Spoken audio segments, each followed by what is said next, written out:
Bonjour à tous et à toutes et merci d'être là pour ce nouvel événement en ligne. Donc aujourd'hui, nous allons parler d'énergie et climat, rôle et conséquences de l'énergie. Mais avant, je vais vous donner un petit mot sur la base. Donc la base a été créée en mars 2019 par 10 organisations. Son objectif est d'accélérer la mobilisation citoyenne pour le climat et la justice sociale. La base, c'est une communauté composée d'une dizaine d'organisations et de milliers de personnes. C'est aussi ce bâtiment de 700 mètres carrés réparti sur 3 étapes. Au rez-de-chaussée, il y a un bar associatif qui accueille donc des conférences, des tables rondes, des projections de films, formations, et qui est la source principale de revenus du lieu. Sauf que, comme vous vous en doutez, dans le contexte actuel, le lieu est fermé et ne peut plus accueillir de public. Donc, a priori, plus d'événements, mais aussi plus de revenus. Donc, c'est pourquoi on a décidé de programmer des événements en ligne, parce qu'il y a toujours des choses à partager, et encore plus maintenant. Donc, on vous propose aussi de participer à prix libre lorsque vous participez à nos événements. Ça nous aide à faire face à cette situation difficile et à rouvrir sereinement nos portes une fois la crise passée. Donc, pour participer, c'est simple, vous cliquez sur le lien en description, labase.paris/don. Et maintenant, je vais laisser la parole à Thomas Rialan, qui est le cofondateur de Second Degré, donc une formation aux enjeux climatiques pour tous, et donc qui va vous présenter le sujet d'aujourd'hui. Bonsoir à tous, bonsoir à toutes et à tous. Ravi d'être avec vous. On va passer 1h30 ensemble et on va parler de la problématique énergie-climat. Demain, il y aura la suite de l'événement où on parlera plus spécifiquement du climat et des possibilités de passage à l'action. Mais ce soir, on va avoir vraiment un focus sur la problématique énergétique et la question du climat, comment ça fonctionne et pourquoi ça se dérègle. Pour me présenter en 1 minute, donc je suis Thomas Rialan, ça fait 3 ans que j'essaie de m'engager pour des projets de transition écologique, 1 an spécifiquement avec la base. En début d'année dernière, on a lancé un projet pour essayer d'accompagner les professionnels du numérique à passer à l'action et à militer, la base tech. Et depuis quelques mois, j'ai lancé Second Degré, un programme de formation aux questions environnementales et climatiques pour le grand public, pour les entreprises et pour les collectivités. Parce que c'est aussi beaucoup à l'échelle locale et municipale qu'on peut activer la transition. N'hésitez pas à poser des questions tout le long de l'événement. Dès que vous avez un doute, vous voulez préciser un point, vous n'avez pas compris un élément, l'objectif c'est de faire la présentation la plus interactive possible, parce que c'est aussi comme ça que on comprend vraiment les sujets et qu'on est capable d'en parler. Parce que c'est aussi tout l'objectif de cette présentation, c'est de vous armer en vous donnant les clés de compréhension des déséquilibres actuels, de vous armer pour que vous puissiez en parler autour de vous, pour que vous puissiez évangéliser ou convaincre, ou même battre en brèche des opinions climato-sceptiques qui pourraient vous entourer. Donc vraiment, vous êtes les bienvenus pour commenter, pour rebondir ou préciser aussi, hein, si je dis pas tout, parce que de manière générale, la science climatique, la question énergétique, c'est des questions complexes et où tous les éléments ont toujours plusieurs manières d'être vus, d'être appréhendés. Donc c'est intéressant si on peut commenter, rebondir. Donc, je vais passer, peut-être mettre la slide là en grand, hop, partager l'écran, voilà. Donc, ce soir, la présentation que je vais vous faire, c'est une présentation qui vient de l'association Avenir Climatique. Avenir Climatique, c'est une association qui fait de la vulgarisation sur le sujet climat. Et elle s'intitule Parlons climat avec énergie, et donc elle aborde le mix, la problématique énergétique. Pour vous dire une ligne sur Avenir Climatique, c'est une association qui essaie de vulgariser cette problématique, qui organise notamment qu'un grand programme qui s'appelle l'Académie pour vous former à cette présentation, un peu à l'instar de la fresque du climat, s'il y en a qui connaissent. mais tout l'objectif, c'est de former des gens capables de parler de ce sujet.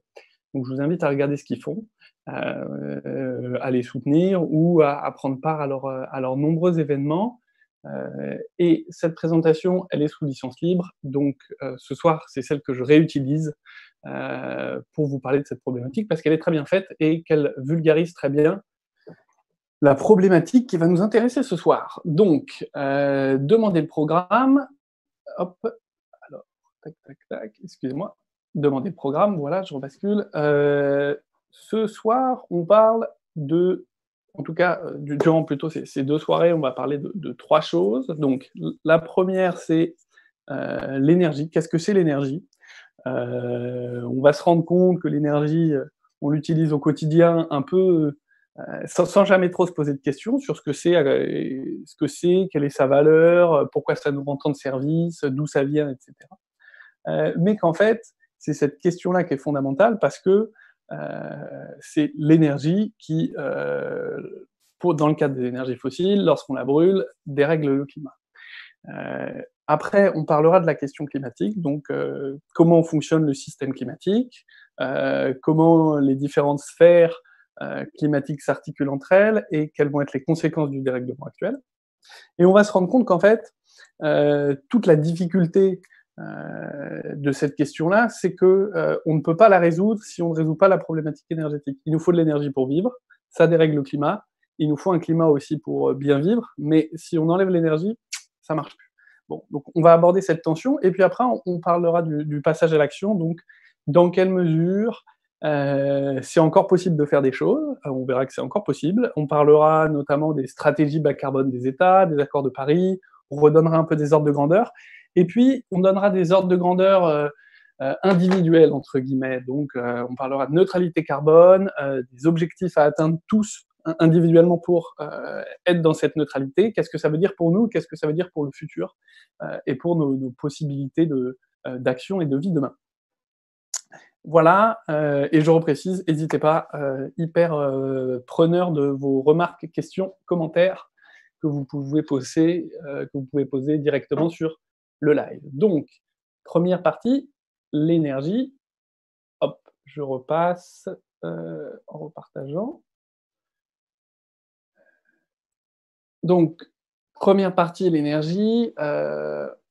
Voilà, on va parler donc de l'énergie et de la dépendance de nos sociétés aux énergies fossiles. Il y a une annexe dans cette présentation qui parle plutôt du pic pétrolier, des réserves de pétrole, etc. Mais ça, on n'en parlera pas. Alors, pour commencer, qu'est-ce que l'énergie? Et donc là, en fait, vous pouvez tous vous poser cette question, parce que c'est le cœur de la discussion de ce soir, mais c'est aussi quelque chose qui nous entoure et qu'on ne sait pas toujours parfaitement définir. Parfois, l'énergie, en tout cas le grand public, en a une appréhension à travers sa facture d'énergie. Tous les mois, on paye sa facture d'énergie. Ça représente à peu près 5% des dépenses des ménages. Bon, voilà ce qu'on sait, mais on sait aussi qu'il y a des modes d'énergie, il y a des énergies renouvelables, il y a des énergies fossiles.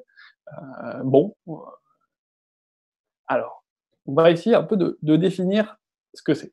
Donc, pour avancer, on peut aller regarder la définition du petit Larousse. Malheureusement, la définition du petit Larousse, qu'est-ce qu'elle dit? L'énergie est une grandeur caractérisant un système physique, gardant la même valeur au cours de toutes les transformations internes du système, exprimant sa capacité à modifier l'état d'autres systèmes avec lesquels il entre en interaction. Autrement dit, en fait, on ne sait pas trop ce que c'est si on regarde cette définition du dictionnaire. Du coup, l'énergie, si on y pense, ça permet de faire plein de choses, l'énergie. Ça permet de modifier, surtout. Ça permet de modifier des choses, donc ça permet de modifier notre vitesse. Avec de l'énergie, je vais accélérer. Ça, c'est ce qu'on appelle l'énergie cinétique. Ça permet de modifier la température d'un objet, de monter en température ou de refroidir. Ça permet de modifier la forme, l'énergie de transformation. La température, l'énergie qui fait évoluer la température d'un objet, c'est l'énergie thermique. Après, quand on emploie de l'énergie, on peut monter ou descendre. Ça, c'est l'énergie potentielle de pesanteur. Donc, ça modifie l'altitude. Ça permet aussi, ça a une incidence sur la lumière. Donc, en fait, l'énergie, ça entre en jeu dans plein de transformations quotidiennes, et on verra qu'on fait au quotidien. Et donc l'énergie est une composante essentielle. Donc on va pouvoir définir comme l'énergie comme ce qui mesure la transformation du monde, parce que l'énergie, ça permet de modifier une vitesse, une température, une forme, une composition chimique, une altitude. Donc l'énergie, c'est ce qui mesure les transformations du monde, c'est ma capacité en fait à changer les choses autour de moi, à déplacer, à réchauffer, à creuser des trous, à empiler, etc. Donc c'est ce qui permet d'avoir un impact et de transformer le monde. Hop, je vous repartage ma slide. Donc là, on voit une idée un petit peu apparaître, c'est que plus je consomme d'énergie, plus j'utilise d'énergie, en fait, plus je peux transformer le monde, plus je peux avoir un impact sur les choses, donc plus je peux modifier une vitesse, une température, une forme, etc. L'énergie, pour donner aussi d'autres éléments, voilà, ça peut s'exprimer en joules, en calories, en kilowattheures. Ça, on va voir ces éléments-là juste après. En tout cas, c'est ce qui permet de transformer le monde. Alors, là maintenant, je vais vous montrer une petite vidéo. Attendez, je vous l'envoie. Elle dure 3 minutes. Et ça permet de comprendre un peu mieux la question de l'énergie. Et donc, dans cette vidéo, on va voir un champion olympique de cyclisme sur piste, qui va essayer, avec ses muscles, avec ses jambes, de faire une action pour laquelle on ne se pose vraiment aucune question d'ordinaire, griller une tartine de pain. Et ça va nous permettre de répondre à la question qui arrive sur l'écran: combien d'énergie est-ce qu'il me faut pour griller une tartine? Donc ça dure 3 minutes, j'ai coupé le son, c'est volontaire, mais je vais pouvoir commenter par-dessus la vidéo. Donc, dans cette vidéo, on a Robert Fosterman, plusieurs fois médaillé au JO. Champion du monde, champion olympique. Donc, le cyclisme sur piste, c'est peut-être un des sports où on déploie le plus de puissance musculaire, en fait, l'énergie la plus forte. Et donc là, Robert, on a installé un petit dispositif où, en fait, avec ses jambes, il va entraîner des manivelles de vélo, hein, comme sur un vélo d'appartement, sauf que là, l'énergie qui passe, elle va être convertie, et elle va être convertie en électricité qui va alimenter un petit toaster dans lequel on met une tartine de pain de mie. Ok, c'est parti. Donc là, on voit la puissance de Robert. Il va essayer de maintenir une puissance de 700 watts. 700 watts, pour ceux qui ont déjà fait du vélo, ça équivaut à un bon 50 km/h sur une pente correcte. Lorsque vous faites du vélo dans Paris, vous faites à peu près du 100 watts. 100 watts, vous roulez à 20 km/h. Donc 700 watts, c'est quelque chose que peu d'humains sont capables de... C'est une puissance que peu d'humains sont capables de fournir avec leurs jambes. Et là, il va essayer de la fournir pendant 1 minute, et s'il n'y arrive plus, la tartine saute. Donc, il pédale. On voit que c'est pas si simple. Et donc, voilà, l'énergie de ses muscles, elle est convertie en électricité, elle passe dans une résistance, on chauffe une tartine, donc... Bon, on fait vraiment une action assez basique. Donc là, on voit qu'il arrive à tenir 700, hop, et après ça s'effondre, la tartine saute, et là, on se rend compte qu'elle est à peu près, pas parfaitement, hein, si vous êtes amateur de brunch, à peu près grillée. Mais donc, on peut interrompre. En tout cas, vous pouvez la retrouver sur Internet, cette présentation. Hop, je vous remets mes slides. Où est-ce qu'elles sont passées? Alors, qu'est-ce qui s'est passé? Ah oui, c'est là, c'est bon. J'ai partagé l'écran. OK, donc on a vu dans cette vidéo, un champion olympique, donc peut-être une des personnes qui pouvait fournir, le plus d'énergie, le plus de puissance musculaire ou en tout cas, une des personnes qui pouvait fournir le plus de puissance musculaire avec ses jambes, sur cette planète, heu, nous donner un peu un ordre d'idée, de cette question énergétique. Donc, on se souvient, il a pédalé à peu près 700 watts. Donc là, on va redonner un peu quelques. On va juste reposer deux concepts. Donc, Robert Fusterman, il pédalait et il a atteint la puissance de 700 watts. Donc 700 watts, c'est 0,7 kWh. Et donc ça, c'est à peu près ce qu'on pourrait transposer en la vitesse d'un cycliste. Sachant que vous roulez normalement, quand vous roulez tranquillement en ville, à peu près 100 watts. Et l'énergie, donc l'énergie, ça se mesure en joules, en calories, en kilowattheures, il y a plein d'unités différentes. L'énergie, donc, c'est la puissance multipliée par le temps. C'est la puissance que je peux fournir pendant un temps donné. Alors, j'ai vu qu'il y avait une question, j'imagine. Comment je les reprends? Hop, j'ai. Ok. Donc, on a dit puissance, énergie. L'énergie, c'est la puissance pendant un temps. Et donc, en fait, on a vu que là, notre Robert, il pédalait à peu près à 700 watts pendant une minute. Et c'est à peu près le maximum, en fait, qu'un humain peut faire. Bon, et donc ça, la puissance pendant un certain temps, ça me donne mon énergie, mais c'est à peu près la distance que va parcourir mon cycliste, puisque j'ai dit que la puissance, c'était sa vitesse. Ok, très bien. Maintenant, on va continuer l'analogie, puisqu'on a vu donc, nous, euh, maigres humains, on serait à peu près incapables de pédaler pour griller une tartine, et donc pour faire cette action. Bon, on commence à se dire qu'en fait, toutes les actions qu'on fait au quotidien, se déplacer en voiture, prendre le tramway, charger son téléphone, faire cuire un gâteau, bah, en fait, ça consomme des grandes quantités d'énergie. Et donc là, normalement, vous voyez, on va se poser la question, bah, qu'est-ce que ça représente qu'une autre action, donc plus se faire griller une tartine, mais cuire un gâteau. Et ben alors pour cuire une tarte ou un gâteau, ou dans un four électrique, il faut fournir une puissance de 1000 watts, donc 1 kWh, pendant à peu près 1 heure. Ok.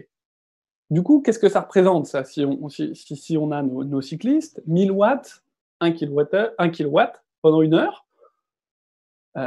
Et donc là, eh ben, vous pouvez vous posez la question, combien de cyclistes pédalant à 20 km/h, donc cyclistes lambda, faudrait-il pour que pendant 1 heure ils pédalent et ils fournissent la puissance suffisante, enfin l'énergie suffisante pour cuire un gâteau? 2, 5, 10 ou Lance Armstrong.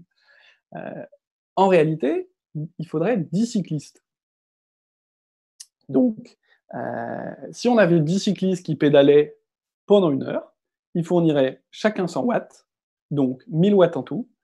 1000 watts pendant 1 heure, 1000 watts de puissance pendant 1 heure, c'est 1 kWh d'énergie. Et donc ça permettrait de cuire un gâteau. Ok. Maintenant, on va se poser la question, combien ça coûte ça?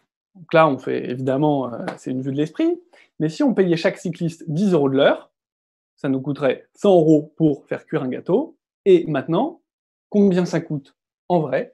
Combien ça coûte lorsque je branche mon four à la prise électrique, à la prise secteur? Donc ça, vous le savez peut-être, ou en tout cas, vous pouvez Vous pouvez le savoir si vous consultez vos factures d'énergie, vos factures d'électricité. En France, le prix du kilowattheure, il est normé. Et donc, il coûte pas 10 centimes d'euros comme c'est écrit ici, mais 17 centimes. Du coup, qu'est-ce qu'on a dit là? Plein d'actions du quotidien, se faire un café, faire griller du pain, cuire un gâteau, demande une quantité d'énergie qu'un être humain est en fait pas vraiment capable de fournir, parce qu'au-delà de 700 watts de puissance, on s'arrête. Du coup, si on compare et qu'on fait une analogie, par exemple, pour une action comme faire cuire un gâteau, il faut 10 cyclistes. Si on paye du travail humain, ça coûte 100 euros. À la prise, ça coûte 10 centimes. Du coup, on se rend compte que l'énergie, ça permet déjà deux choses. Ça coûte beaucoup moins cher que l'homme, et ça délivre une énergie, une puissance que nous, les humains, on n'est pas capable de faire. Dit autrement, cette slide, elle explique pourquoi on automatise tout sur les chantiers, dans les usines, etc. Parce que, en fait, ça coûte beaucoup moins cher d'avoir des machines qui font plutôt que d'avoir des hommes. Parce que le prix de l'énergie humaine est beaucoup plus élevé que le prix de l'énergie. Donc voilà, là on a fixé un peu quelques ordres de grandeur. Et maintenant, c'est là que ça va être intéressant, on va pouvoir continuer à s'interroger. Et donc on va s'interroger en se disant, très bien, je dois fournir 1 kWh, donc l'énergie nécessaire excusez-moi, à la cuisson d'un gâteau. Et comment on obtient cette énergie? Alors, pour obtenir 1 kWh d'énergie, je vais vous 1 kWh d'énergie, on peut utiliser 50 mètres carrés de panneaux solaires. OK. 50 mètres carrés de panneaux solaires. Sous conditions climatiques moyennes en France, ça veut dire des jours, il fait très beau, je suis bien orienté, hop, mon panneau produit de l'électricité. Il y a des jours, il y a la nuit déjà, et puis il y a des jours où juste couverture nuageuse, du coup je produis pas. Mais si je lisse sur l'année, un panneau solaire, ça me fait mon kilowattheure. Donc ça, c'est une première possibilité. Une seconde possibilité, c'est d'utiliser une éolienne. Une éolienne de 5 mètres de diamètre, donc 5 mètres de diamètre, vous voyez ce que ça fait quand même des pales assez importantes. Bon, si elle tourne pendant 1 heure, ça me produit mon kilowattheure. Donc ça, très bien. On voit que là, on a des énergies renouvelables, du coup, si on compte pas les coûts associés à l'installation des panneaux et les émissions liées à l'installation des panneaux, cette énergie, je peux l'avoir de façon renouvelée. Je ne brûle pas un stock, parce que le soleil brille en continu, le vent va continuer de souffler. OK. Ce que je peux faire aussi, c'est que je peux faire de l'hydroélectricité pour faire cuire mon gâteau. Donc, si je fais passer 8000 litres d'eau, donc une bonne colonne d'eau, puisqu'une baignoire, c'est 100 litres, donc je fais passer 80 baignoires, je les fais tomber de 50 mètres de haut à travers un barrage pour alimenter une turbine, bon, je peux faire cuire mon gâteau, je peux faire mon kilowattheure. Donc ça, c'est que des énergies renouvelables. Et maintenant, on va parler des énergies fossiles. Dans une centrale thermique, pour faire 1 kWh d'énergie, je peux mettre une bûche, donc là, je parle de biomasse, je peux mettre 1,5 litre de gaz, très bien, 1,5 litre de gaz, donc une bouteille, je peux mettre un petit tas de charbon, ok, je peux mettre 33 centilitres de pétrole. Et ce que je peux mettre là, dans une centrale nucléaire, c'est, hop, une pincée d'uranium. Alors vraiment, même sur l'image, imaginez quelque chose de beaucoup plus petit, une pincée d'uranium. Donc, qu'est-ce que ce super tableau nous raconte? Ça nous dit que pour produire l'énergie associée à un tout petit geste du quotidien, se faire cuire un gâteau, quelque chose qu'on fait sans même se poser la question, si c'était l'homme qui devait réaliser cette action, il faudrait que 10 personnes pédalent pendant 1 heure. Et en fait, on a trouvé des sources d'énergie qui permettent de remplacer l'homme, entre guillemets, ou en tout cas de nous fournir des nouveaux services, de fournir ces services-là. Et ces sources d'énergie, elles sont plusieurs sortes. Il y a les renouvelables et il y a les fossiles. Et en fait, et ben là, on se rend compte que elles sont pas toutes égales, ces énergies. Je peux avoir besoin de panneaux solaires assez importants, 50 mètres carrés, c'est tout un toit, d'une grosse éolienne. Donc ça, je prends de la place sur le sol, je prends de la place sur les toits. Je peux avoir besoin de gros barrages sur l'eau, ou, et je fais évidemment pas l'apologie des énergies fossiles, ou d'énergie fossile, donc une bûche, un petit tas de charbon, une petite canette de pétrole. Donc voilà, là on commence à se dire, ouais, en fait, si on a utilisé les énergies fossiles avec tant d'allant, c'est aussi parce que c'est des énergies qui rendent des services en fait assez exceptionnels. Donc, cette slide, elle permet aussi de montrer qu'il y a une différence entre les énergies. Il y a des énergies qui sont plus ou moins denses énergétiquement, donc il faut un volume d'énergie plus ou moins important pour remplir, pour fournir une énergie et fournir une puissance. Donc, le pétrole, par exemple, bah, il faut un plus petit volume que du gaz. Du coup, bah, c'est plus simple pour le transport, par exemple. Il y a des énergies qui sont liquides, solides. Bref, on commence à avoir des différences entre les énergies. Très bien. Alors, ça permet aussi de se dire, bon, eh ben, on a des énergies qui sont plus ou moins simples à utiliser, plus ou moins concentrées. Plus ou moins concentrées, ça veut dire qu'il faut plus ou moins de place pour les conserver, ou que dans un volume plus ou moins important, je vais avoir ce qui va me permettre de fournir une énergie. Donc, hydroélectricité, éolien, photovoltaïque, plutôt peu concentré. Les énergies fossiles, gaz, gaz, charbon, pétrole, plutôt plus concentré. Très bien. Donc, maintenant qu'on a vu ça, on va rentrer dans la seconde partie. La seconde partie, c'est la partie qui montre à quel point, en fait, nos sociétés sont extrêmement dépendantes aux énergies fossiles. Et pourquoi elles sont très dépendantes? On l'a dit, mais on peut le redire, parce qu'en fait, ces énergies-là se substituent à l'homme pour réaliser des actions bénéfiques, pour fournir de l'énergie qu'on va utiliser au quotidien pour nos actions. Et donc, cuire une tartine, faire un gâteau, se déplacer, construire une maison, faire un trou, se chauffer, etc. Tout ça requiert des quantités très importantes d'énergie. Et très rapidement, l'humain, avec ses maigres 100 watts, 100 watts par heure, est dépassé. Donc, il a eu recours pour se développer aux énergies fossiles. Alors, là, on a sur ce tableau, vous devez voir mon pointeur, on a la consommation mondiale d'énergie en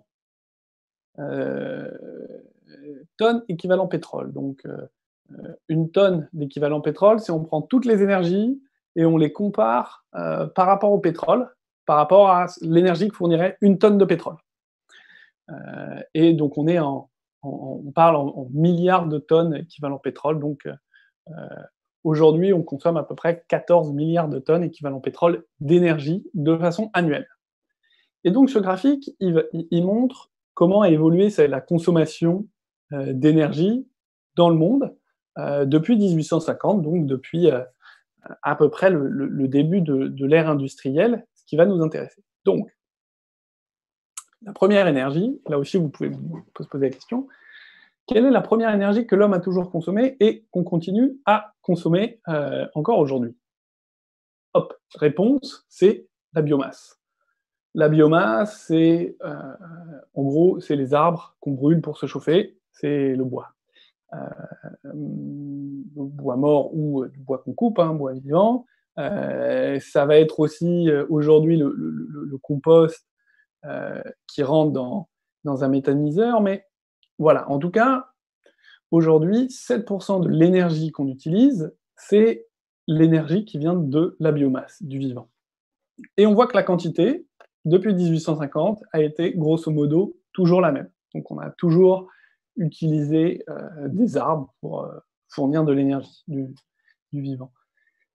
Ce que ça dit aussi, c'est que s'il y a plus de forêts aujourd'hui dans les pays développés, c'est parce que dans les pays développés, on est passé à des nouvelles sources d'énergie, et dans les pays en développement, on continue à utiliser la biomasse pour se chauffer. Très bien. Bon. Ça, c'est la première source d'énergie mondiale en énergie primaire.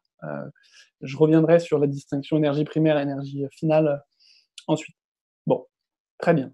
La deuxième source, c'est là, on voit apparaître trois courbes de couleurs qui s'additionnent, qui s'empilent. Ce sont les énergies fossiles. Donc, on voit que 84% de la consommation d'énergie primaire dans le monde, c'est de l'énergie fossile, avec du charbon, un quart. Et le charbon, ça sert surtout aujourd'hui à produire de l'électricité. Les 2 tiers du charbon utilisé sur la planète servent à produire de l'électricité. On met ça dans des centrales thermiques. Au-dessus, on a le pétrole. Le pétrole, c'est l'énergie reine dans le monde des transports parce que ça prend pas trop de place. On a vu que c'était très dense énergétiquement. C'est le plus petit volume d'énergie. Il nous faut 33 centilitres pour faire 1 kilowatt, donc ça prend peu de place. Ça se déplace très bien. Hop, quand on le sort du sol, on le met dans des barils, on l'envoie. Donc ça a beaucoup d'avantages. Donc ça, c'est l'énergie des transports. C'est les avions, les voitures, les chars d'assaut aussi. Bref, c'est tout ce qui se déplace. Et au-dessus, on a le gaz. Bon. Ce qu'on voit aussi, c'est que on a découvert le charbon dans les années... bon, alors là, ça commence même en fait un peu avant, mais allez, 1860, ça commence à augmenter. Puis ensuite, on redécouvre le pétrole et on commence à en forer en 1900 aux États-Unis, parce que à cette époque-là, le pétrole affleurait du sol et c'est extrêmement simple à extraire. En 1900, puis 1940, on découvre le gaz, on commence à utiliser le gaz qui se capte aussi des mêmes champs de pétrole, hop, et ça augmente. Et donc en fait, on voit qu'à chaque fois qu'on trouve une nouvelle énergie, ça s'empile. Maintenant qu'on a dit ça, au-dessus, on a le nucléaire et les énergies renouvelables. Donc, 5% de nucléaire, 5% de l'énergie primaire dans le monde, c'est le nucléaire, 2,5% l'hydroélectricité, et un malheureux maigre pourcent, c'est le photovoltaïque et l'éolien. Donc, ce que dit ce graphique, c'est très simple. C'est l'énergie qu'on utilise dans le monde pour réaliser les actions qui nous semblent extrêmement basiques et bénignes, donc on utilise tous au quotidien, c'est quasiment que du fossile. Sinon, on a des arbres, de la biomasse, un peu de nucléaire et extrêmement peu d'énergie renouvelable. Ce que ça dit aussi, c'est que les énergies renouvelables n'ont pas du tout, malheureusement, remplacé les énergies fossiles. Donc, aujourd'hui, on ne peut pas dire, et là, le graphique va jusqu'en 2010, mais jusqu'en 2020, en fait, c'est la même chose.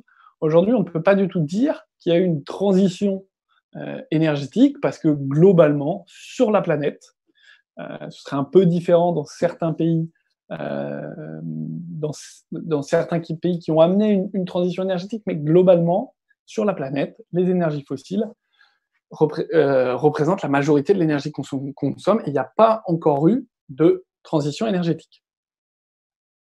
Du coup, cette énergie, qu'est-ce qu'elle représente ?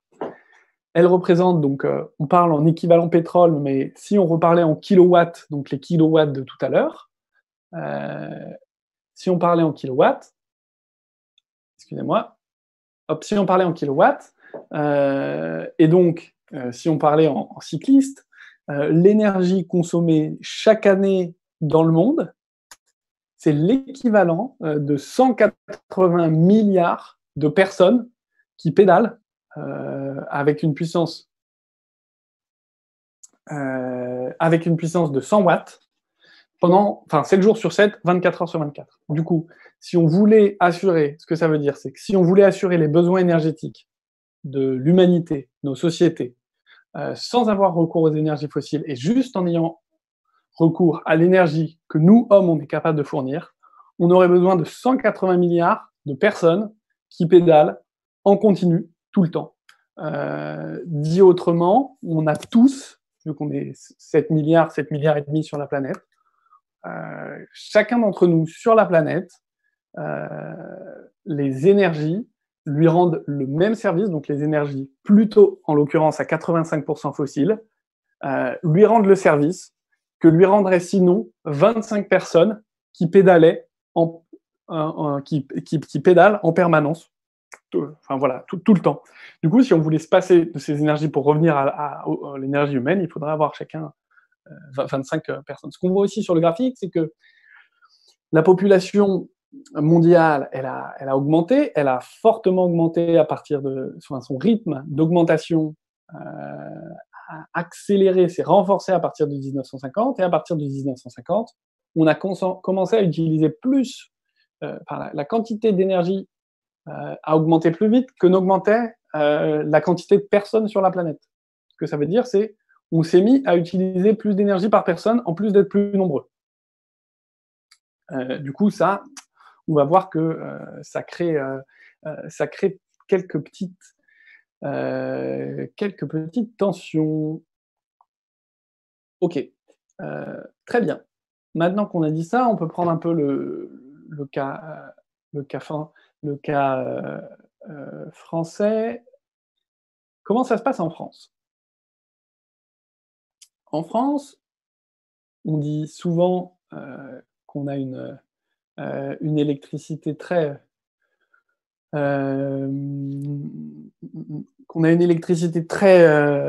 très nucléaire, mais qu'en est-il, qu'on a une énergie très nucléaire, mais en fait, qu'en est-il réellement?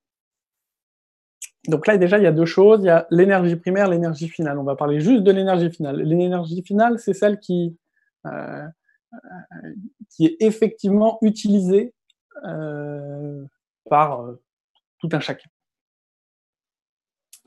Donc, alors, il y avait une question de Fabrice ou une remarque. Il serait bon que tu expliques l'utilité de chaque énergie. Pour quelles raisons elles ne sont pas substituables et en quoi les particularités de chaque pays font que c'est plus ou moins facile chez eux de s'en passer. Alors, je vais peut-être pas rentrer tout de suite dans les particularités de chaque pays parce que c'est assez complexe, mais en fait, l'utilité de chaque énergie. Alors, ce que j'ai dit très vite, hein, c'est que par exemple, le charbon, c'est une énergie qui est assez difficilement transportable parce qu'il en faut un grand volume. C'est plutôt une énergie qui est utilisée domestiquement et comme c'est une énergie qui cause quand même pas mal de problèmes, notamment de pollution, bon, on a vite arrêté, et qui n'est pas très dense énergétiquement, on a vite arrêté la machine, par exemple les locomotives à vapeur, pour mettre des locomotives diesel ou électriques. Donc, c'est une énergie qui va plutôt être utilisée pour faire de l'électricité. Parce que elle se prête bien à ça. On a une mine, on sort du charbon, on met une centrale thermique à côté, et hop, on envoie ça dans le réseau.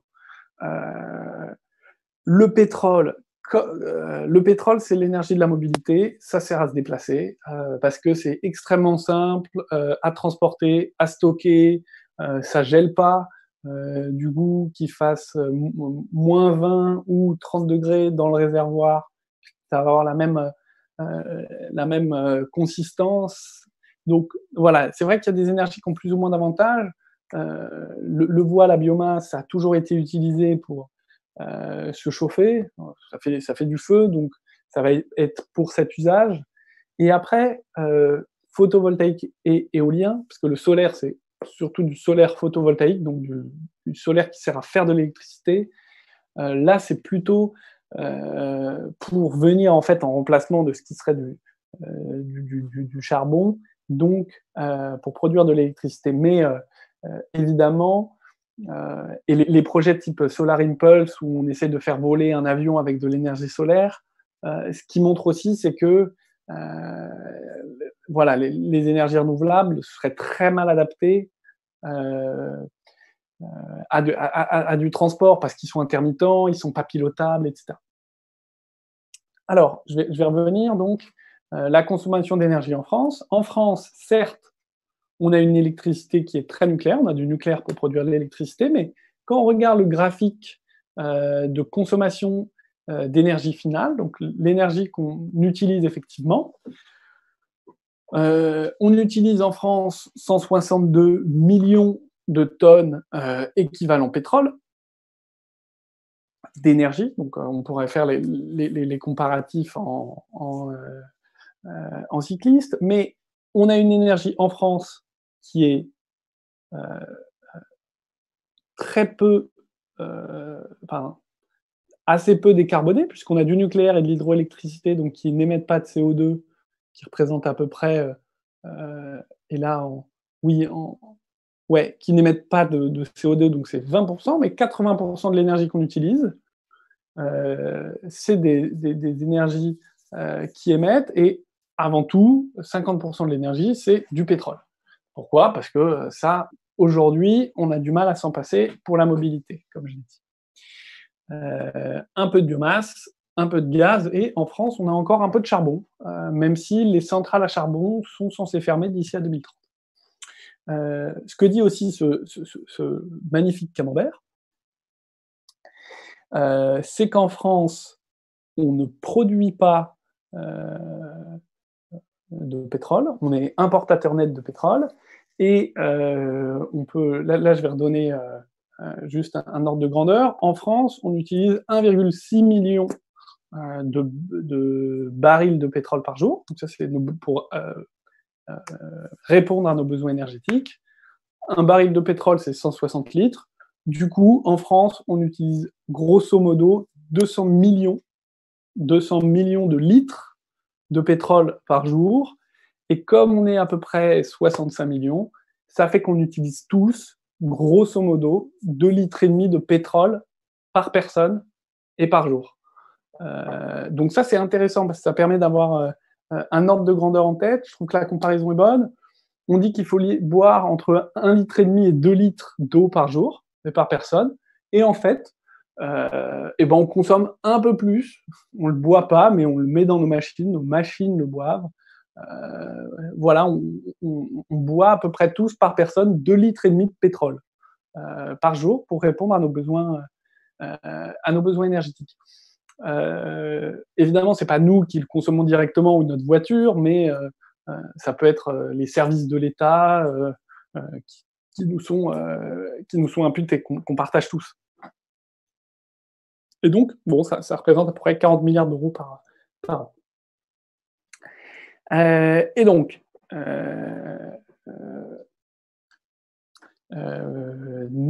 pourquoi en fait, oui, revenons donc à la question des fossiles. On a dit que les énergies fossiles, c'était 85% de l'énergie consommée mondialement. Et en fait, ces énergies, elles vont se retrouver dans tout un tas d'usages auxquels on ne pense pas. Par exemple, premier usage, l'agriculture. L'agriculture, parce qu'on utilise des tracteurs qui ont une puissance immense et qui remplacent les chevaux, les bœufs, les animaux de trait, et puis les hommes qui ont sorti des hommes des champs. C'est pour ça qu'aujourd'hui, on peut tous faire d'autres choses que cultiver notre jardin, comme disait l'autre.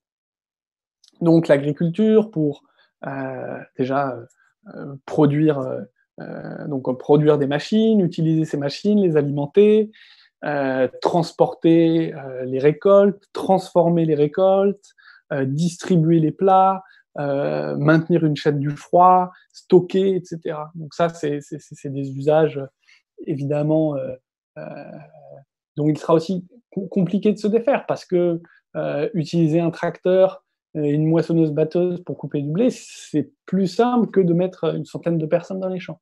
Donc, l'agriculture, l'aviation, l'avion, pour donner un petit ordre de grandeur, quand on prend l'avion, c'est 3 litres de kérosène, donc un dérivé du pétrole, un pétrole raffiné, pour faire 100 km.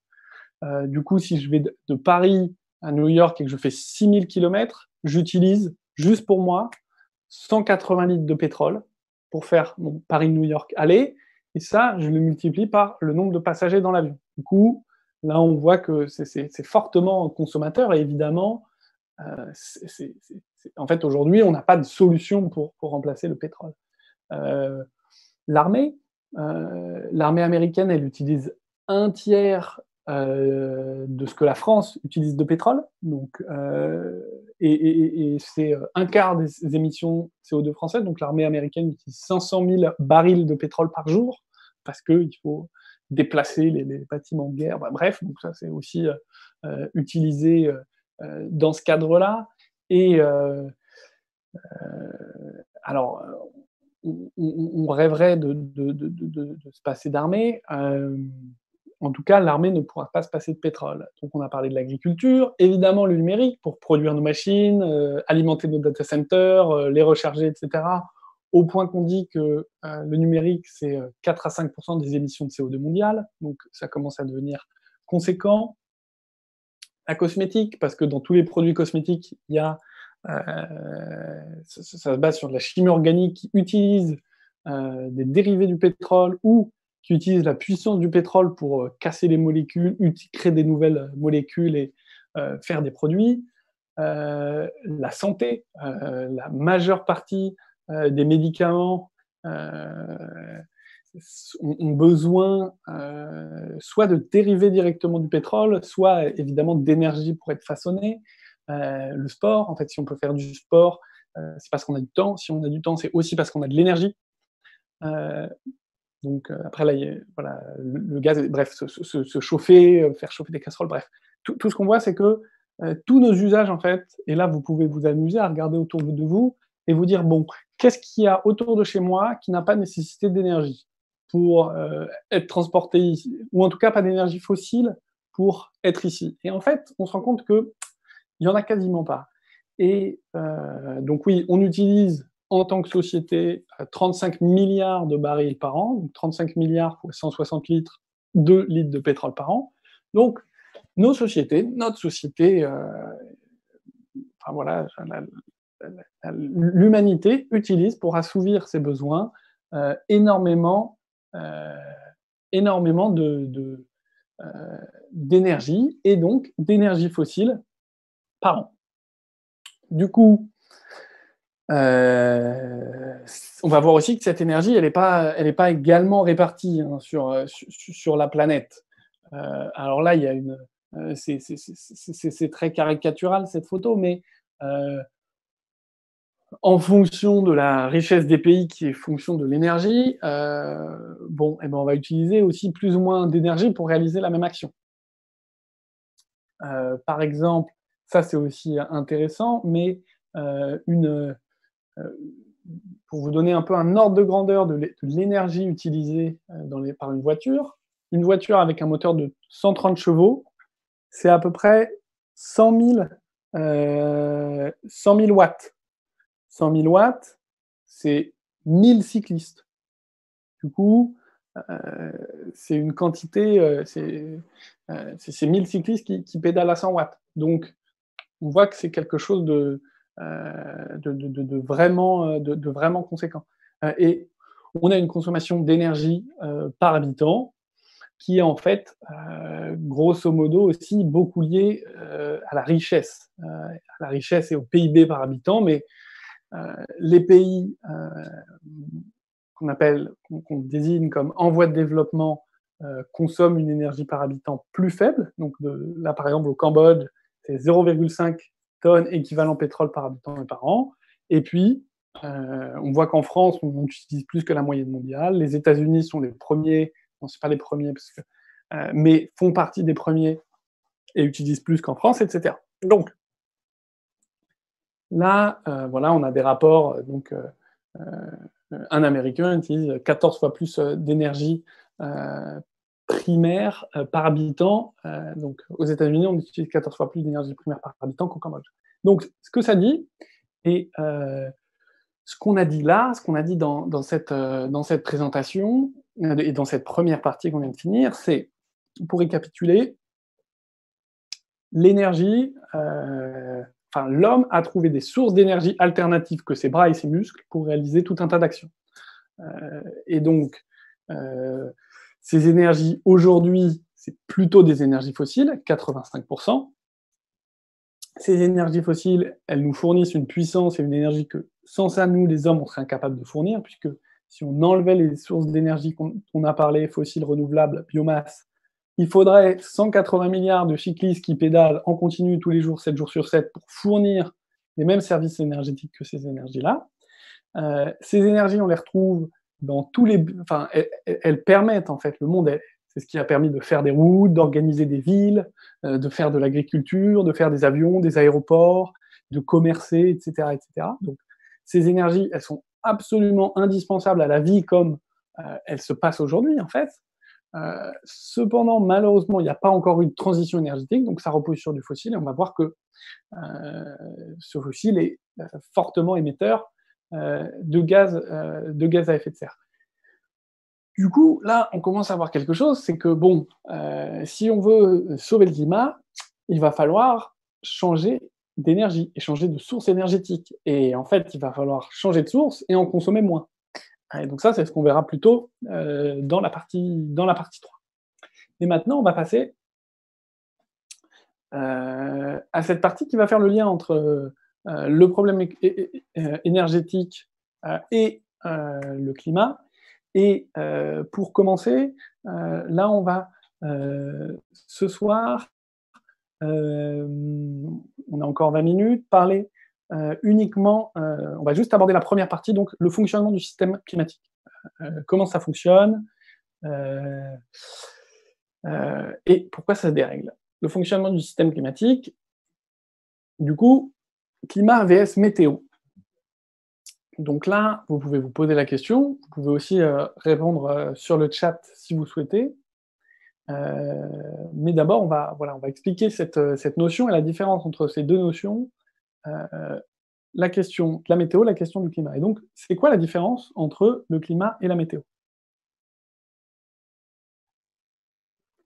Alors, si on regarde bien sur ce graphique, sur cette slide, on a des premières idées. N'hésitez pas à répondre. Donc, la météo, c'est ce qu'on voit, c'est le plus souvent localisé. Donc, c'est un endroit précis et c'est un instant donné. Le climat, en revanche, ça va être sur une zone étendue et sur un temps long. En l'occurrence, on prend comme minimum, notamment pour établir des records climatiques, la durée de 30 ans. Donc on part avec les 30 dernières années passées. Et par contre, le climat et la météo font référence à la même chose. Ils parlent à chaque fois des conditions quotidiennes, enfin des conditions atmosphériques. Dans le cadre de la météo, c'est les conditions quotidiennes de l'atmosphère. Donc les conditions quotidiennes de l'atmosphère, ça peut être la température de l'atmosphère, ça peut être la quantité de nuages, la quantité de couverture nuageuse, ça va être la vitesse, la direction du vent, les précipitations. Bon, et ça, lorsque c'est localisé à une journée donnée, un jour donné ou à une heure précise, c'est la météo. Le climat, par contre, c'est la moyenne de tout ça, et c'est la moyenne sur plusieurs années de la quantité annuelle de pluie, la direction globale prédominante du vent, la saison en cours de laquelle on attend des pluies, etc. Les températures moyennes maximales, minimales. Donc là, déjà, ça vous permet aussi d'avoir en tête une idée.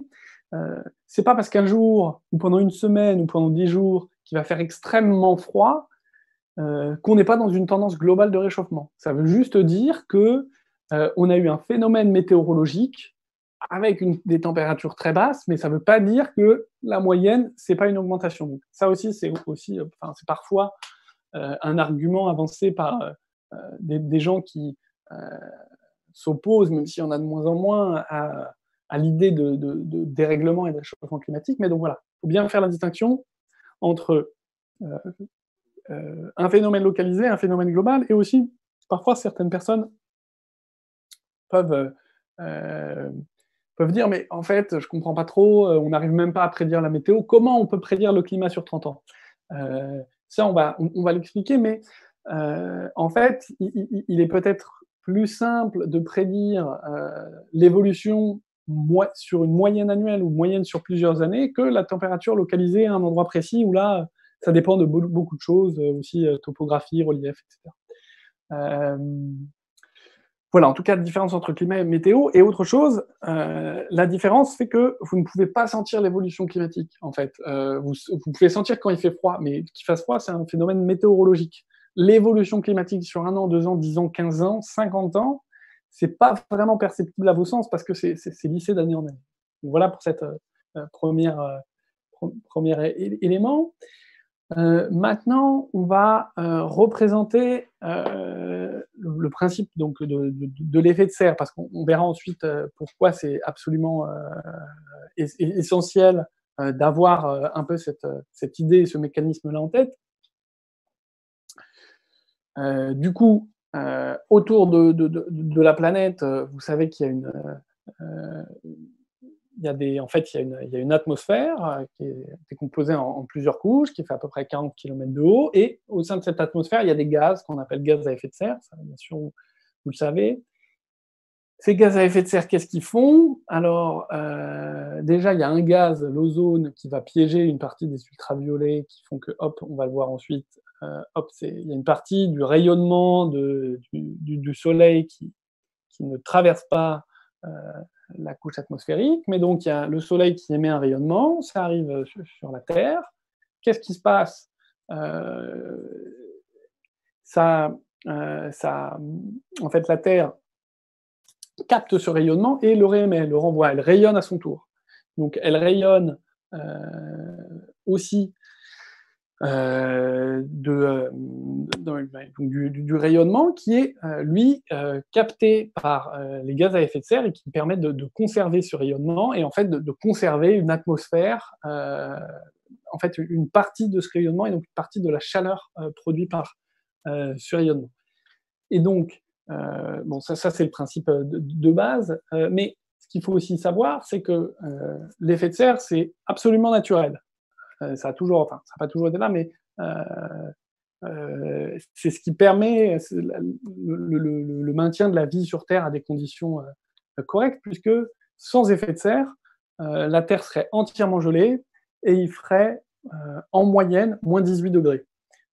Évidemment, comme le rayonnement solaire ne serait pas du tout conservé dans une petite enveloppe, dans un petit cocon, lorsque le rayonnement solaire n'arriverait pas sur la Terre, donc la nuit, il ferait des températures bien plus faibles. Mais voilà, il faut aussi avoir en tête que l'effet de serre, donc c'est quelque chose de tout à fait naturel et c'est une des conditions de la vie sur Terre. C'est pour ça qu'il y a deux gaz, les deux principaux gaz à effet de serre, on va dire qu'il y a des gaz à effet de serre naturels. En l'occurrence, le premier, c'est la vapeur d'eau. Ça fait 78 à 80% d'effet de serre. Le deuxième, c'est le CO2. Et puis, il y a des gaz à effet de serre anthropiques. Ça, c'est ceux que l'homme ajoute. Donc, CO2 aussi, méthane, le protoxyde d'azote, on en parlera. Donc,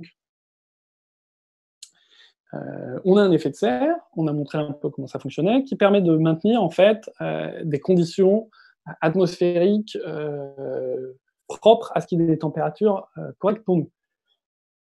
Bon, alors là, on va rentrer dans une autre notion. La température de la Terre a évolué, la température moyenne de l'atmosphère a évolué et oscille, traverse des périodes glaciaires, des périodes interglaciaires.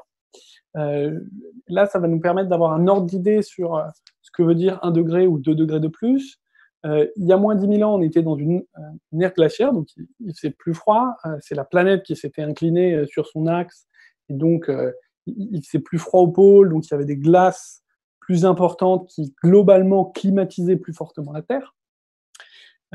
Et donc, il y a 10 000 ans, il faisait 5 degrés de moins en moyenne de température qu'aujourd'hui, et à 5 degrés de moins, les mers étaient globalement 120 mètres plus bas, et il y avait des glaciers qui allaient quasiment de l'île jusqu'à, bon, au-dessus de l'île, imaginez que c'était un grand glacier, et on pouvait aller aux États-Unis à pied par la banquise.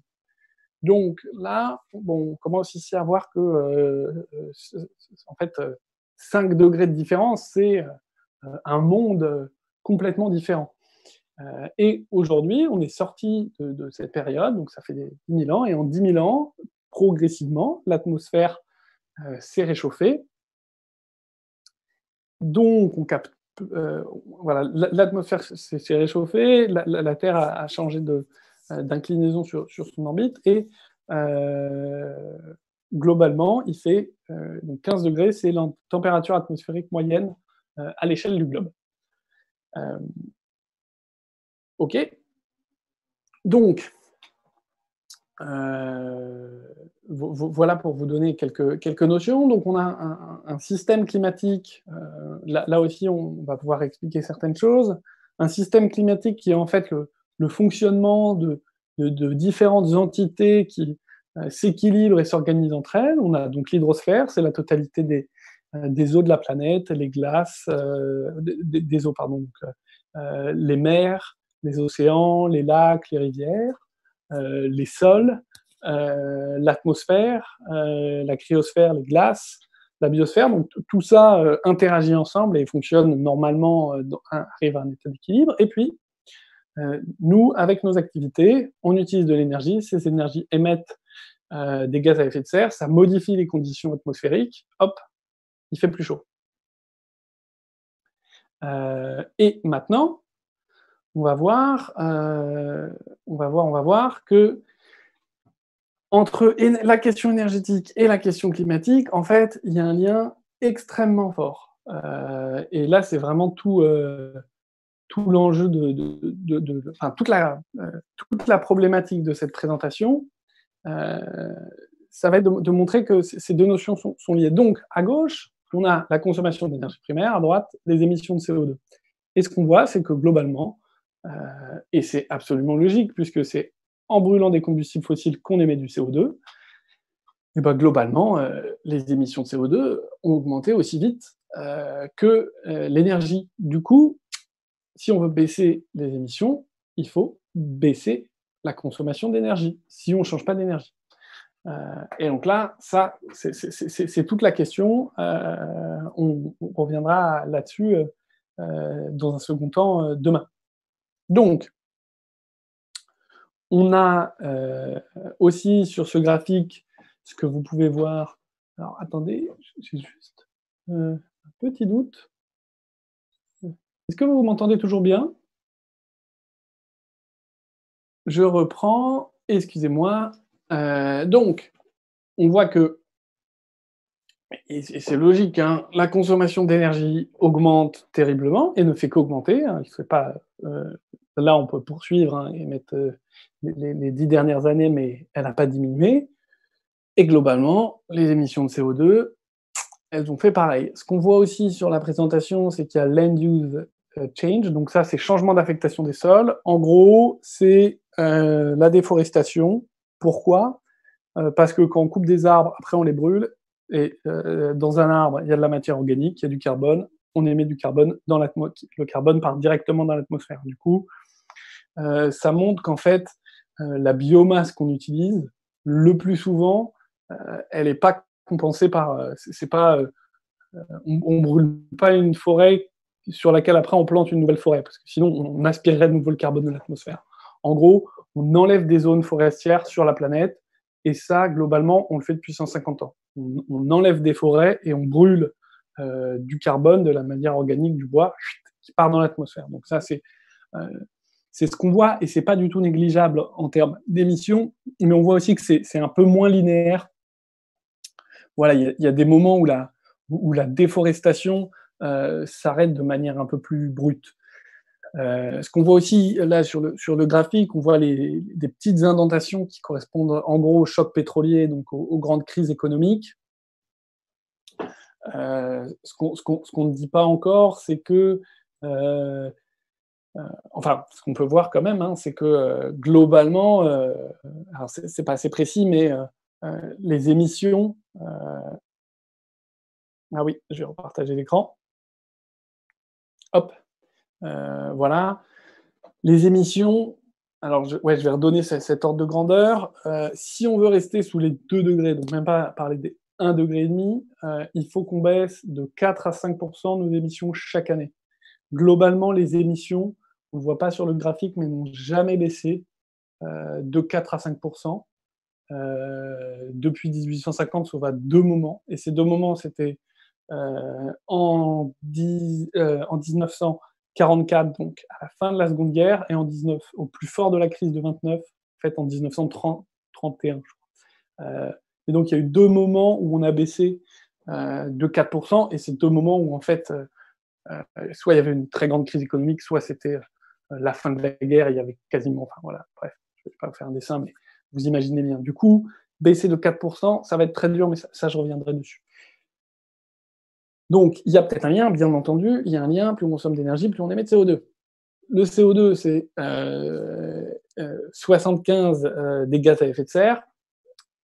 Alors, là je reviens, on a dit, il y a vapeur d'eau et CO2, mais normalement ils sont à l'équilibre. On a à peu près 80% de vapeur d'eau, 20% de CO2 dans les gaz à effet de serre. Et quand on dit le CO2, c'est 75% des gaz à effet de serre, c'est 75% des gaz à effet de serre qu'on rajoute, que l'homme rajoute. Alors là, on a un petit graphique qui peut paraître très compliqué, mais en fait, qui l'est pas, et qui explique comment le carbone, normalement, il suit un cycle naturel. C'est comme le cycle de l'eau, où il pleut, ça ruisselle, ça va dans les rivières, ça va dans les mers, condensation, ça remonte, etc.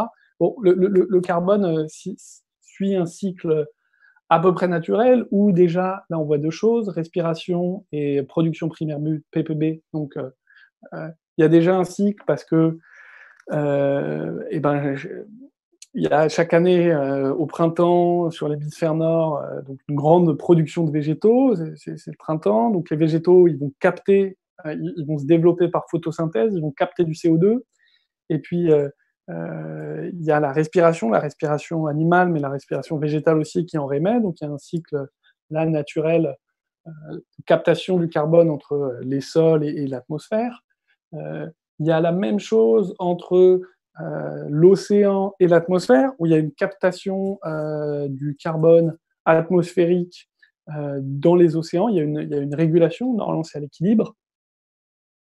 Ensuite, ce carbone, il a un rôle, il descend dans les couches océaniques, mais je vais pas rentrer là-dedans. En fait, ce qu'on va voir juste sur ce tableau, c'est que globalement, la quantité de carbone qu'on émet dans l'atmosphère et la perturbation du cycle qu'on crée, elle ne se fait pas sur des ordres de grandeur immenses. Donc il y a 2300 gigatonnes de carbone dans la végétation et l'humus, donc dans les sols et dans les arbres de la planète. Bon, chaque année, en déforestant, sur ces 2300, on renvoie 1,6 gigatonnes dans l'atmosphère. Donc, c'est pas énorme.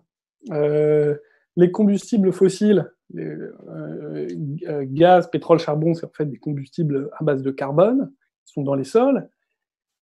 Il y a l'équivalent de 3700 gigatonnes de carbone dans les sols à l'état de combustible fossile, et chaque année, on en renvoie 6,4 dans l'atmosphère. Donc, en fait, la perturbation du cycle, elle ne se fait pas sur des ordres de grandeur énormes, mais de le faire chaque année après année, un cycle à l'équilibre, ça va se dérégler fortement.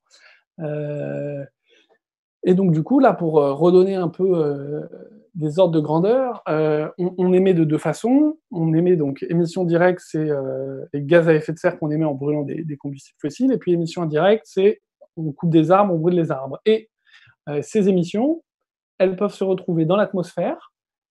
Donc ça, c'est en gros la moitié des émissions se retrouvent dans l'atmosphère. Ensuite, il y en a à peu près 25%, un quart qui est capté par la végétation. Donc c'est pour ça qu'on parle beaucoup de la reforestation, de la protection des forêts, et que voilà, planter des arbres, c'est une très bonne solution parce que quand ça grandit, ça capte du carbone par la photosynthèse. Donc ça permet de capter du carbone de l'atmosphère. Donc la majeure partie des émissions, enfin pas la majeure, pardon, mais une partie va déjà dans la végétation, donc pas dans l'atmosphère, et puis une partie va dans l'océan. Ça acidifie l'océan. Ce que ça montre aussi, c'est que tout ce qu'on a émis réchauffe pas l'atmosphère. Il y en a déjà qui sont captés par les océans et par les forêts. Donc, ça, c'est aussi pour se rendre compte qu'il y a déjà des mécanismes, alors que le climat se dérègle beaucoup, qui sont chargés de réguler. Et maintenant, jusqu'à quand? Parce que les puits de carbone apparaissent un petit peu à bout de souffle. On estime par exemple que la forêt amazonienne, d'ici 10 à 15 ans, arrêtera de capter du carbone et va en réémettre, donc ça va s'ajouter aux émissions naturelles. L'acidification des océans, passé un certain seuil, c'est pas trop ce qui va se passer, mais ça a des conséquences directes. Par exemple, sur tous les organismes marins qui ont des coquilles, parce qu'ils ne peuvent pas faire de coquilles, parce que plus c'est acide, plus ça tue les organismes calcaires comme eux. Bref, ça a des conséquences, donc on ne sait pas trop ce qui va se passer.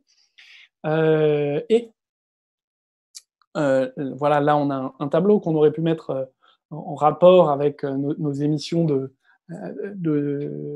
gaz carbonique, d'équivalent CO2 et notre production d'énergie primaire. Mais en fait, globalement, on consomme plus d'énergie, on émet plus, et on émet plus de CO2, de méthane et de protoxyde d'azote. Alors, ça, c'est 3 gaz à effet de serre qui n'ont pas à peu près pas les mêmes caractéristiques, mais je ne vais pas forcément entrer dans le détail, sauf si vous avez des questions, n'hésitez pas.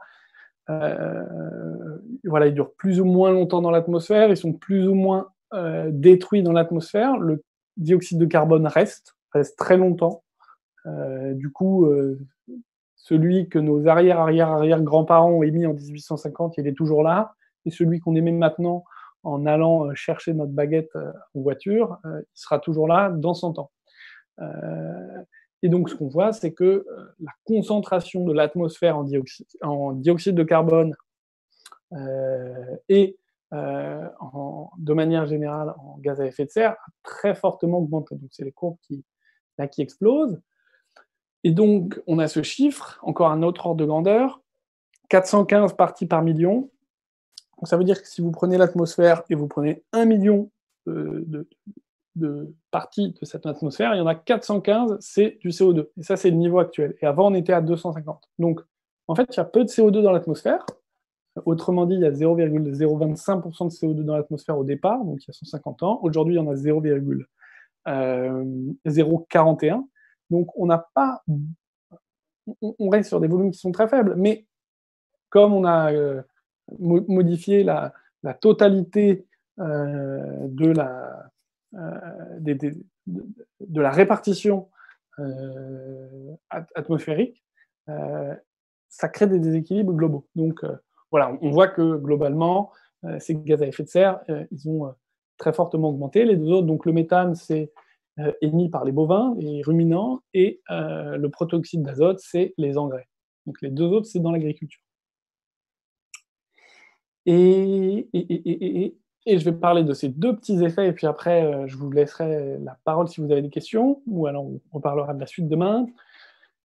Deux choses qu'il faut savoir, c'est que le climat, c'est normalement quelque chose qui est à l'état d'équilibre. Mais quand il se déséquilibre parce que nous, les hommes, on le déséquilibre, mais après, il peut se déséquilibrer lui-même. Et donc là, on entre dans des choses qui ne sont pas réjouissantes du tout. C'est que, passé un certain seuil, hop, le climat, il se dérègle naturellement. Et donc, même si on arrête d'émettre, c'est plus en notre contrôle. Donc là, je vais parler de deux rétroactions, ce qu'on appelle rétroaction. Ça veut dire que, comme c'est un équilibre complexe, et ben parfois, il y a des éléments, il y a des éléments qui agissent naturellement dessus. Donc, ici, on a une rétroaction positive. Donc là, la photo, c'est dans le sol. En fait, il y avait du gaz, du méthane qui était piégé dans ce qu'on appelle le permafrost ou le pergélisol, donc les couches gelées du sol qu'on retrouve beaucoup en Sibérie. Donc c'est un sol qui est normalement tout le temps gelé parce qu'il fait tout le temps froid, sauf que avec l'augmentation des températures, le sol se dégèle et ça libère le gaz. Le gaz prend plus de place et là, en l'occurrence, ça a explosé, mais il y a du gaz qui sort du sol. Du coup, il y a plus de gaz à effet de serre, du coup, il fait plus chaud, ça dégèle le permafrost, ça libère du méthane. Du coup, il fait encore plus chaud. Donc là, on est dans une rétroaction. Une autre qui est aussi assez connue, hop, alors là, est-ce que vous m'entendez toujours ? Tout va bien. Alors, je vois juste que ça coupe. Ok, très bien. Et donc, pourtant, j'arrive pas à changer de slide. Alors, sur l'autre slide, hop, partage. Voilà. On a un autre effet. Bon, excusez-moi, ça coupe pas, ça passe pas, mais c'est pas grave. On a ce qu'on appelle l'albédo. L'albédo, c'est connu aussi. C'est assez rigolo d'une certaine manière. Vous savez que l'été, on vous conseille plutôt de mettre des t-shirts blancs que des t-shirts noirs. Pourquoi? Parce que la couleur a une incidence sur euh, euh, le fait de réémettre le rayonnement qui nous arrive. Donc, quand j'ai un t-shirt noir, j'ai la totalité du rayonnement qui arrive et il n'y a rien qui est réémis. Quand je suis blanc, il y a la totalité qui est réémise. Du coup, quand il fait chaud, il vaut mieux mettre un t-shirt blanc. Comme ça, le rayonnement qui m'arrive, je le renvoie et ça baisse la température. Et la Terre fonctionne aussi de cette manière-là. La Terre, elle a une couleur globale, et si toute la Terre était noire, il y aurait beaucoup plus de rayonnement. Si toute la Terre était blanche, il y aurait beaucoup moins de rayonnement. Du coup, il y a une autre rétroaction positive, voilà, on a retrouvé l'image, c'est la fonte de la banquise. La banquise, globalement, c'est blanc. Du coup, quand ça fond, il y a moins de surface de la Terre qui est blanche, parce qu'il y a les sols qui sont noirs, enfin noirs ou foncés, qu'on voit de plus en plus. Du coup, ça modifie l'albédo au pôle, donc la couleur moyenne au pôle. Et comme l'albédo augmente, donc devient plus... non, l'albédo diminue, devient plus foncé, on continue à capter plus de chaleur et ça continue à se réchauffer. Du coup, là, on est à chaque fois sur des rétroactions qu'on appelle positives parce qu'elles ont une incidence positive sur le système, même si c'est pas quelque chose de positif. Mais donc là, on en a évoqué deux. L'albédo, c'est aussi, ça montre que plus je vais chauffer, plus en fait le système va se réchauffer naturellement. Et du coup, ça, c'est des éléments qu'il faut avoir en tête parce que ça veut dire aussi que passé un certain niveau, passé un certain seuil, le climat continuera à se dérégler naturellement, même si nous, on arrête d'émettre. Alors, il est 19h20, du coup, si vous avez des questions, n'hésitez pas. On a fini pour ce soir, je vais juste conclure. Donc en disant que là, on avait vu ce soir deux choses, la question de l'énergie, le fait que l'énergie remplissait tout un tas de services extrêmement utiles, que ces énergies-là étaient avant tout des énergies fossiles, qu'on en consommait une quantité qui n'avait fait qu'augmenter ces 150 dernières années. Du coup, les émissions ont augmenté. Or, les émissions dérèglent la machine climatique, un système complexe de sphères, on les a citées, qui s'articulent ensemble. Et maintenant, dans le prochain épisode, en tout cas demain, on parlera de la suite, c'est-à-dire quelles vont être les conséquences de ce dérèglement, qu'est-ce qui va se passer maintenant, où est-ce qu'on en est, où est-ce qu'on va aller, qu'est-ce qui va se passer, et qu'est-ce qu'on peut faire pour réduire les émissions. Et en fait, réduire les émissions, globalement, ça va être changer de type d'énergie et devenir plus sobre, réduire la quantité d'énergie qu'on utilise, réduire la quantité d'énergie qu'on utilise, ça va globalement passer par avoir des possibilités plus limitées. Et donc, ça, on en parlera. Voilà, je remercie tous ceux qui étaient là. Hop, et s'il y a des questions, n'hésitez pas d'autres questions, et ben c'est très bien. Je vous dis à demain, s'il n'y a pas d'autres questions. Merci beaucoup Thomas pour ton intervention très précise. Donc voilà, on est arrivé à la fin de l'événement. Je remercie aussi Amélie et Franck pour la technique, donc les personnes de l'ombre. Ce live, il reste visionnable sur notre page Facebook, donc n'hésitez pas à le partager.